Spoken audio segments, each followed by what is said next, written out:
Hello webcam and YouTube. I just restored my iPhone this week and I wanted to tell you guys a bit about what I found to be the must-have apps in my phone when I start from scratch. So I did something kind of different this time. I actually completely wiped it. I'm not restoring my phone. So that means all my photos are gone. Everything is gone except for what I've synced in the cloud.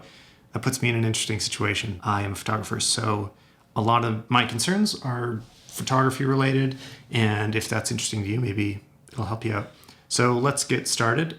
This is my home screen as it currently stands. It's different from what I had before the restore, so I'm not sure if I'll stick with it, but these are most of the apps that I use most of the time. The most important apps to me, the first thing I installed right away was 1Password. What 1Password lets you do is keep all of your passwords for all of your apps and websites and everything stored in one safe place that can be securely unlocked with either a passcode or a Touch ID.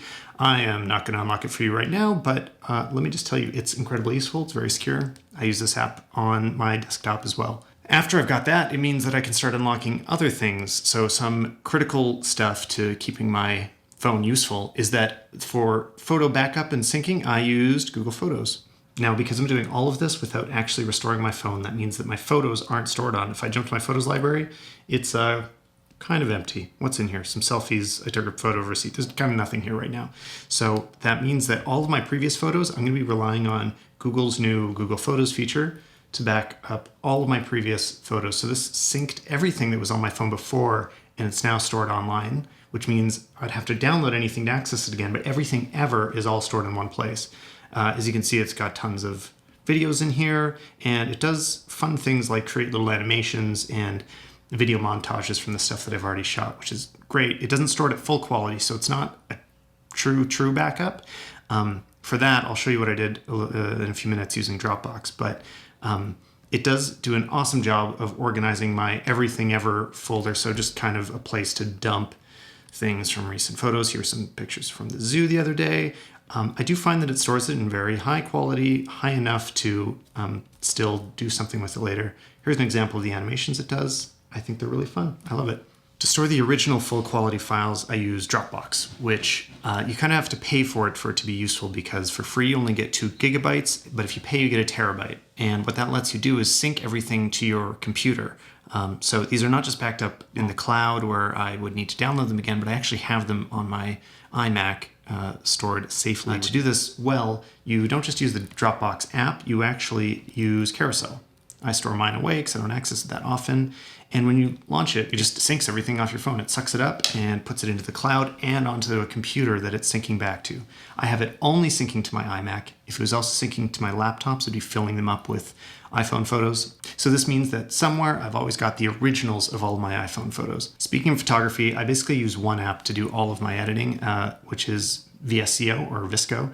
This is what I use for all of like the color adjustments and exposure and things like that. It has the best algorithms, bar none. There's nothing that does it as well. This is the only place you need to look. There's some other apps that I'd use for things like perspective correction, but VSCO is the place to add filters to your app. I should do a whole tutorial on it, but I'll just jump into it really quickly. That basically there is one layer of adjustments that adds all of your filters.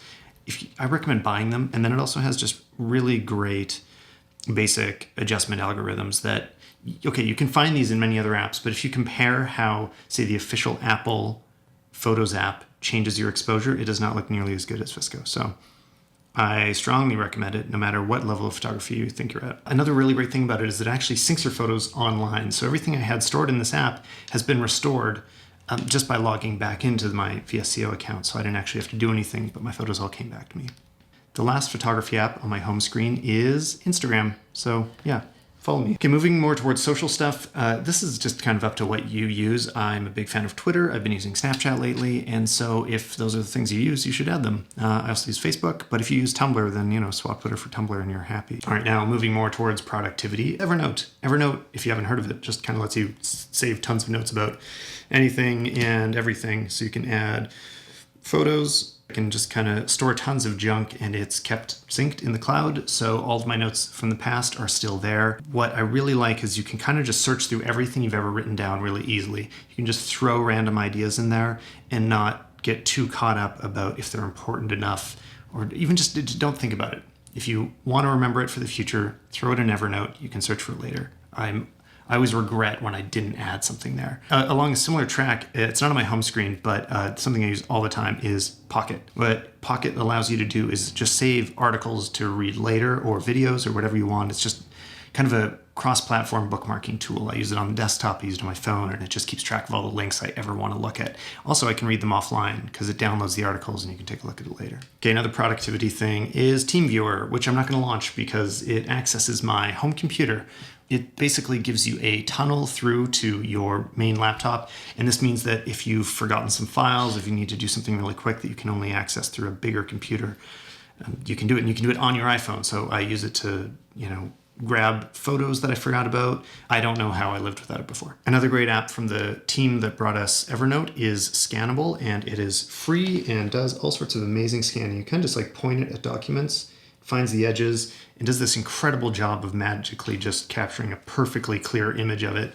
I've been so impressed with how it works. I use it all the time for contracts and letters and business cards and just every random thing. It's super useful and it's free, so you should definitely be using this. There's other great ones that you pay for that I used before, but Scannable is as good as any of the paid apps. For my calendars app, I like to use Fantastical, which is a paid app and syncs with my Apple calendar. So I'm using the same calendar thing. All my items appear in both calendars, but Fantastical lets me do basically real language additions to it. So I can say lunch on Friday at 12:30, and it knows what that means, and it enters it into this Friday at 12:30, and it gets the context of my sentence, which I love. It's just a faster way to enter in calendar items. Fantastical too, it's great. Another one that a lot of people are using is Slack. It's just a chat app that I use for work. So it lets me communicate with my team, and it's free for small groups. It's a really useful tool. If you don't know what it is, just Google it. It may or may not be helpful for you. My favorite forms of entertainment are actually audio-based. So you'll notice that at the very bottom here, one of the prime pieces of real estate goes to Overcast, which is my podcast app of choice. It lets me sync all my preferences. So this was great. When I restored, it brought everything in here that I already had, and even the positions of listening, like where I was last. So I can see that I was in the middle of ATP last time. By the way, this would be a good time to plug my podcast cameras or whatever. Go subscribe. The other audio entertainment app I'd recommend is Audible, which you've probably heard of because they advertise on every podcast ever. They're owned by Amazon and are the place to download audiobooks. They have pretty much everything ever for really great prices, and I've been subscribing for a long time. So it holds stuff in the library, so I'm going to be able to re-download all this stuff anytime I want to listen to it without paying again, which I really like. So I haven't yet, but one last one that's just for fun is Everyday. I've been using this for a few years now. It just cleared because it doesn't sync. So that means I exported everything offline, and when I want to put all this stuff together, I'm going to have to edit some videos in sequence. But basically, it lets you take matching photos of yourself every day and then turn them into a video. I can't really show it off right now because, hey, I just emptied it. It's fun. I think I'm on year 5. So that is how I set up my iPhone. And you probably do it totally differently. And I'm sure I did all sorts of things that you think are stupid. So tell me how you would have done it. And do that on Twitter @Stallman, and tell me your favorite app. Thanks for watching.